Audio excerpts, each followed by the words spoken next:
Iran ও ইসরায়েলের মধ্যে চলমান সংঘাত ক্রমশ তীব্র হচ্ছে।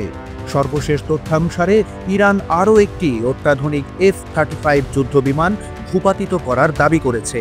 এই নিয়ে ইসরায়েলের 3টি F-35 যুদ্ধবিমান অকার্যকর করল ইরান। তেহরান টাইমসের প্রতিবেদনে এই খবর দেয়া হয়েছে। শুক্রবার ইসরায়েল ইরানের ওপর আগ্রাসন শুরু করার পর থেকে মধ্যপ্রাচ্যের পরিস্থিতি নাটকীয়ভাবে পরিবর্তিত হয়েছে।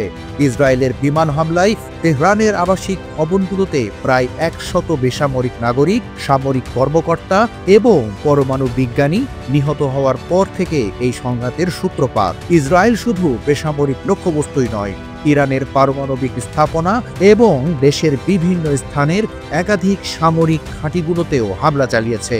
এই পাশবিক হামলার প্রতিক্রিয়ায় ইরানও পাল্টা জবাব দিতে দেরি করেনি।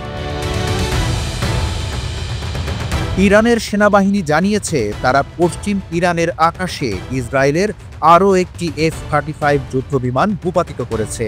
বিমানটির পাইলট নিরাপদে বের হতে পারলেও তাকে ইরানের বাহিনী কর্তৃক আটক করা হয়েছে। এর আগে ইসরায়েলের আরও দুটি F-35 যুদ্ধবিমান ভূপাতিত করা হয়েছিল। এর মধ্যে একটির পাইলট নিহত হয়েছেন বলে ধারণা করা হচ্ছে। অন্য একজন পাইলটকেও ইরানের বাহিনী আটক করেছে। এই নিয়ে ইসরায়েলের 3টি F-35 যুদ্ধবিমান ধ্বংস করল ইরান, যা ইসরায়েলের বিমান বাহিনীর জন্য একটি বড় ধাক্কা। F-35 যুদ্ধবিমান বিশ্বের অন্যতম অত্যাধুনিক এবং ব্যয়বহুল যুদ্ধবিমান হিসেবে পরিচিত। এই ধরনের উচ্চ প্রযুক্তির বিমানের বারবার ভূপাতিত হওয়া ইসরায়েলের সামরিক সক্ষমতা নিয়ে প্রশ্ন তৈরি করেছে। ইসরায়েলের হামলার জবাবে ইরান এ পর্যন্ত অন্তত 5 দফা ইসরায়েলের ওপর ব্যালিস্টিক ক্ষেপণাস্ত্র হামলা চালিয়েছে। এই হামলায় ইসরায়েলের অধিকৃত অঞ্চল জুড়ে 150টিরও বেশি সামরিক ও গোয়েন্দা স্থাপনা ধ্বংস বা ক্ষতিগ্রস্ত হয়েছে বলে ইরান দাবি করেছে। ইসরায়েলি সামরিক ও গোয়েন্দা অবকাঠামোর ওপর এই ব্যাপক হামলা ইরানের প্রতিশোধমূলক পদক্ষেপের তীব্রতা নির্দেশ করে। এর পাশাপাশি ইরান বর্তমানে কামিকাজের ড্রোন ব্যবহার করে ইসরায়েলের আরও লক্ষ্যবস্তুতে আঘাত হানছে। তেহরান থেকে প্রাপ্ত খবর অনুযায়ী আগামীতে আরও শক্তিশালী ক্ষেপণাস্ত্র হামলা হতে পারে বলে আশঙ্কা করা হচ্ছে।